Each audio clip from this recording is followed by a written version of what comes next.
Welcome in.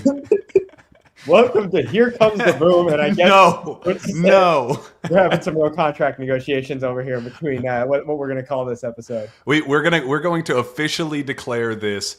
Here comes the sources say that here comes the boom. Is that fair? Not a mouthful at all. Okay, I like it personally. Yeah. Are you carrying this or am I carrying this? I mean, I'm obviously going to carry the show with my content, but do you want to be point guard or do you want me to be point guard? I haven't read the news lately. Has anything come out lately? Why are we doing this? Okay, but we should probably get serious because this is kind of a serious story. So can I before we do that, can I admit something to the class?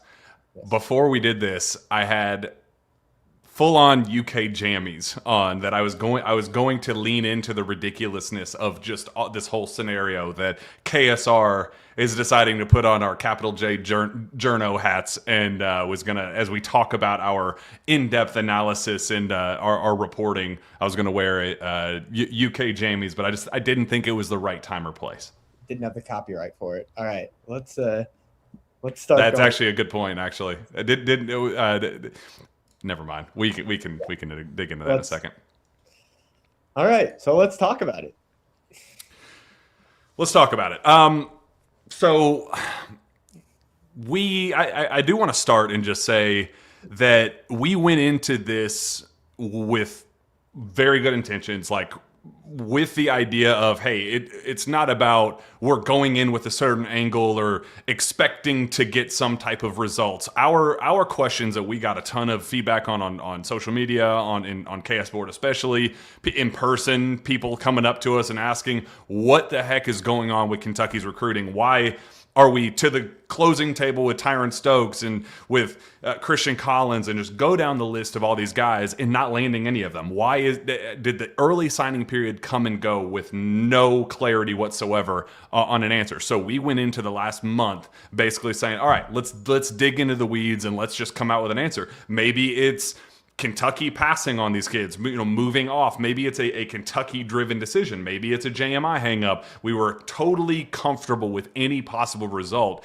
And I would say that we both, after, I would say dozens and dozens and dozens and dozens of conversations with sources, with each other, working the phones early morning, late at night, that it really came away as an all systems failure across the board with a little bit of blame to go around with UK athletics. Do you think that's fair? Yeah, like I started my initial conversations about this story as simple as, hey, what does Kentucky do right on the recruiting trail? What do they do wrong? What is the full picture? From there, we started to get answers that we could go down little rabbit holes on, okay, why is this happening? Why is that happening? And we got a fuller picture. But the initial conversations were just, what are they doing right? What are they doing wrong? Why are they in the position they're in currently? And the findings, we could say there are, some of it was we did hear that it's just recruiting specific with, the individual cases of a kid just wanted to stay home. A kid admitted up front that he wanted a bidding war and just was going to the highest bidder, and Kentucky didn't want to jump into those things. But there were also equal levels of blame, depending on who you ask and what you deem more severe, that JMI and some of the contract hang-ups were partially to blame, and also just Pope's inability to close on some of these kids. And I do think it's fair to, be level-headed and even with it as we kind of talk through both. So your specific reporting leaned a little bit more into the JMI kind of side of things. So what did you learn through that? So I want to make clear that most of the conversations I had specifically about JMI revolved around this 2026 recruiting class and not in the transfer portal and anything before the fall, because it seems like this has become, in talking to sources, a bigger thing since that new agreement in August. Now, JMI's role in these recruitments is a lot more than it was prior to that August agreement. And my conversations, once I started to go down that avenue, once I started to hear more about it, I learned that JMI is requiring, and this is in conjunction with Kentucky. So I think that this is a partnership, and they're requiring prospective student athletes to sign away NIL rights that would normally be untouched at any other school. And when I heard that, I started to go to different people and be like, hey, how unique is this? Is this something that other schools are doing? And it's just a simple thing. And I have a quote in there from an anonymous source saying that Kentucky's the only school they've dealt with that has anything remotely like this in their contracts. And once I heard that, I knew, okay, this is very unique. This is something that definitely deserves to be an emphasis in the story. And I will say some of the other conversations we had, didn't indicate that it was a total catch-all, that JMI is just screwing up everything and that there's no path to, viability moving forward, that this was, that there's flexibility there, that there's movement, that they are willing to budge on certain things. And it's not just like, oh, well, JMI is just downright failure and there's no chance at recruiting success moving forward. I think it's the transition of, it being included in these contracts and the verbiage and how agents and the families are reading the contracts going, whoa, that sounds kind of weird. That sounds a little, I don't know if I'm willing to sign up for that. But really, the other side of the aisle is they're saying, well, it's not really that much different than anything we've dealt with. It's just how the contract is being written to protect ourselves. So how much of it would you say is a misunderstanding maybe on some of the recruit side, or do you think there is a true issue here with the contract language specifically? I think there's a true issue here with the contract language specifically, because on one hand, you're like, okay, these are 18-year-old kids. What do they know about the contract, about NIL rights? But all of these kids have agents, and if they don't have an agent, they have a lawyer looking over their contracts. These kids aren't just signing contracts with colleges without looking them over from a professional. And so to say that, oh, this is just 18-year-old kids and they don't know, I think that's incorrect. I think that there are people with real experience in this field that know about how these contracts are put together that are saying Kentucky is the only school doing this. And it is uncommon, and it is a definite roadblock in Kentucky's recruiting.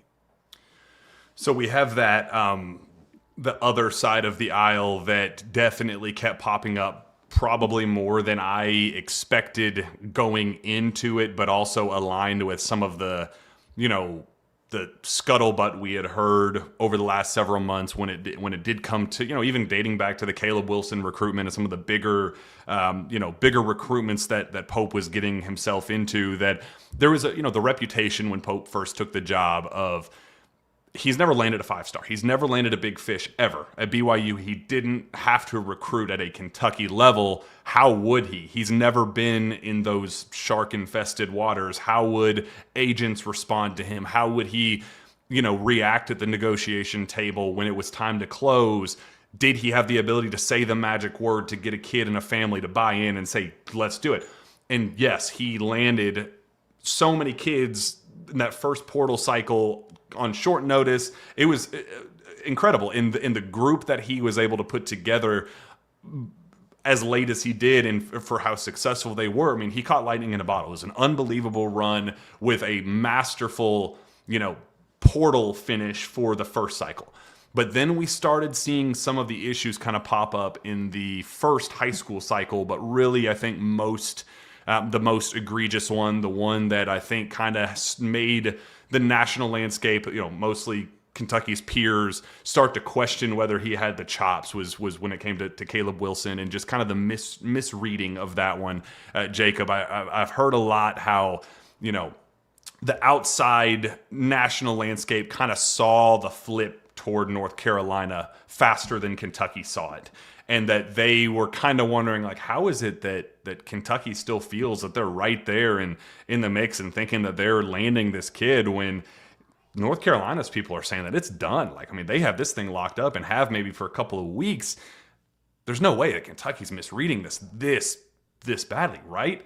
And then it unfolds the way everybody else thought it was going to unfold, but not Kentucky. And Kentucky was kind of left going, well, shoot, well, where did things go wrong? And it's the feel of knowing who is running recruitments and who's making the big calls, and building relationships with the right people, that I think Kentucky, that was the first sign of, okay, we might have some serious issues there. What all have you seen in that regard with, relationship building and kind of the reputation that you uncovered as we had some of these conversations?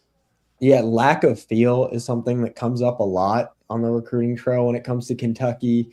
Part of that is lack of feel for the market. And then a lot of it is just lack of feel for what is going on in these recruitments. I know you mentioned Caleb Wilson's recruitment. I remember hearing around that time that when he put out his commitment date, UNC was well aware of when he was going to be committing, and Kentucky was a little bit surprised by that, according to some sources that Jack and I both talked to at the time. So, and that's just one instance of it, but I think we've seen a lot of instances over the last 2 years where Kentucky just doesn't have the best feel. And I know feel can kind of be a catch-all term, but just really an idea of where the market is for a certain player and where he is leaning, and what matters in a certain player's recruitment. Because we have to remember, these are 18-year-old kids, and they have different priorities. Some of them, it is about the NIL. Some of them, it is about the play style on the court. And some of them, it is just about the relationship. For most of them, it is a combination of all three. But in any sort of recruitment, there are priorities, and the priorities are always different among different guys. And so I think that Kentucky needs to show a better job of understanding a player's priorities, understanding who is important to talk to. Is it important to talk to the agent in this recruitment? Is it important to talk to the parent? Is it important to talk directly to the player, and how to approach each individual recruitment as it is an individual recruitment, and not just going to sign a player in general? And I would say the next kind of turning point that kind of led us to this moment was the $22 million question. The spring, when Kentucky plays as well as it did and makes the history, first, Sweet 16 since 2019, and you break tie an all-time NCAA record for top 15 victories with 8, and you just kind of get this snowball effect of internal momentum, where the boosters are basically saying, all right, Pope, you've proven yourself in year 1. You did it on short notice with a bunch of kind of portal misfits. Now let's give you the funding, whatever you need, this portal cycle to really hit the ground running, and we'll cover whatever you build the roster, and we will fund it. And there is very real speculation that has continued to be confirmed and doubled down and tripled down by people that I've talked to, that said that was the $22 million number was a calculated decision on Kentucky's part to put out there, almost as a brag, hey, look how much money we have. If you want to be a part of this New York Yankees of college basketball approach, come on and join the party. And outside programs and agents and opposing coaches, rival coaches, saw that approach and saw well, $22 million is a lot of money and double what I'm able to fund my roster with. I mean, I remember there was a rival coach that came up to me at the very first EYBL event of the spring, right in the kind of the heat of battle with this portal stuff, and shortly after Kentucky put the kind of final touches on their roster, and said, buddy, if I had $22 million, this is not how I would spend it. And at the time, Jacob, it came across as sour grapes. Okay, yeah, you're just jealous. You wish you had $22 million. And everybody would say, well, if I had my money, I sure as heck wouldn't spend it that way. And you kind of bought into they did it on short notice with half the money or whatever the first roster cost last spring. So you brought back Ortega. You had a lot of the returning pieces. You upgraded at some positions. And on paper, it looked, hey, trusting the system, trusting the upgraded talent. Why would they not? If you went to a Sweet 16 last year, why would you not expect an Elite 8 or a Final Four national championship? So it all kind of came across as sour grapes. Hey, you don't know what you're talking about. You're just jealous. And then as as things move forward, as we inch closer toward the 26 class and how those recruitments started breaking and the reputation that we started hearing behind the scenes of, Kentucky being leveraged against and other coaches calling Kentucky's recruits and saying, hey, I will run the price tag up to whatever you want it to be just to, make Kentucky overspend for no reason so I can go get the real kid that I want. Or, you started kind of hearing that Kentucky was kind of getting taken advantage of behind the scenes, which is a pretty big red flag that's your kind of public or private reputation to all of your competitors, the people that you're competing directly against for these recruits. How much of that did you hear as we inch closer to the finish line for some of these recruits and some that we still haven't even seen make their final decisions?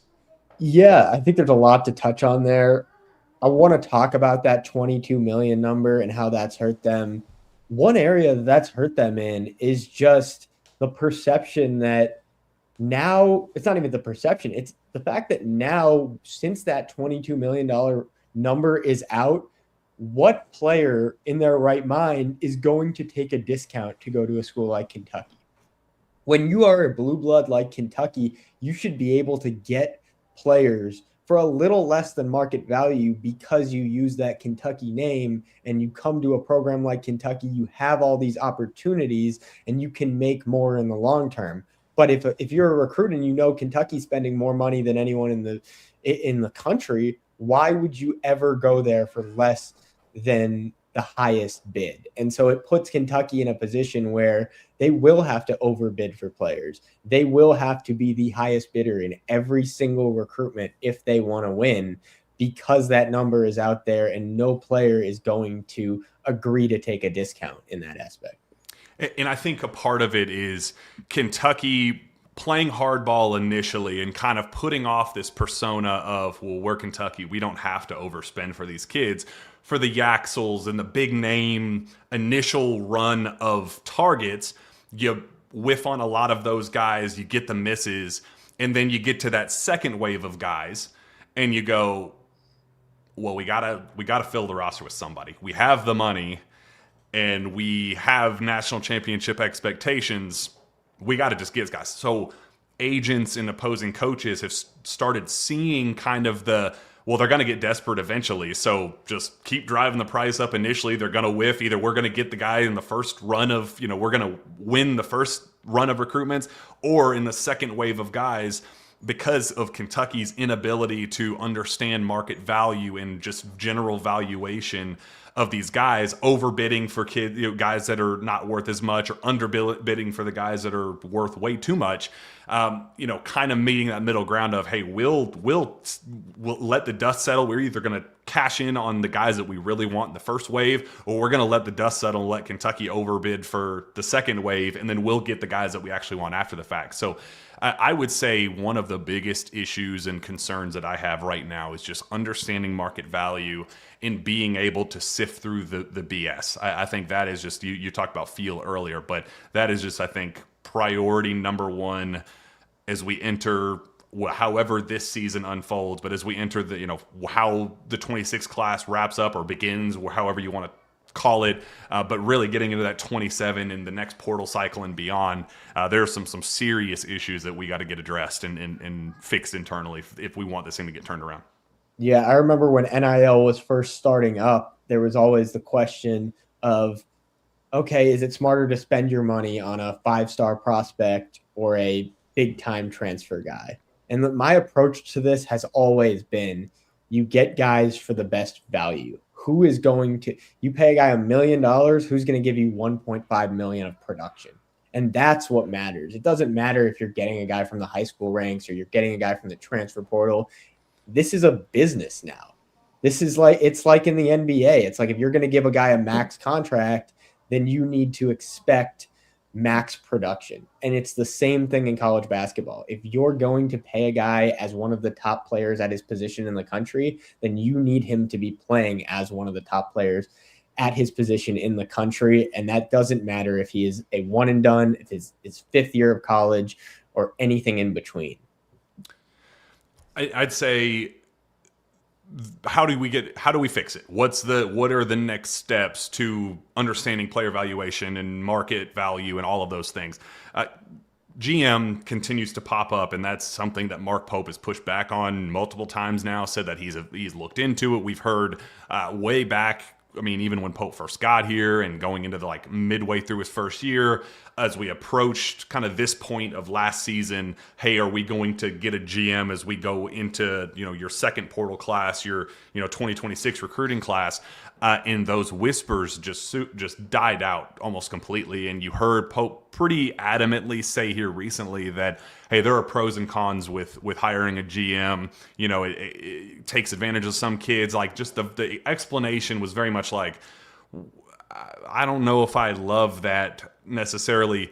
And something that I continue to hear behind the scenes, even internally with Kentucky, is that on Kentucky's side, is that Pope is just stretched so thin that he, his passion and love for this school is almost working against him in a way where he wants everything on his shoulders. He wants to live and die by him as the leader, and if he succeeds, he wants to be the reason behind it, like a team captain in '96. And if he's losing, he wants to be the first person to, take the blame and be at the forefront. And you have people behind the scenes saying, like, hey, I'd love to help. Can we, take some things off your plate? Can we divide and conquer? They have a staff. If you go to a basketball game, you'll see that there are 30 people on Kentucky's side of the bench, and so many people that want to help. But I just think allocating roles in leadership is just a big issue that I think a GM would solve. And I would prefer it to be an outside hire, but I think it's just kind of allocating roles internally would be better, instead of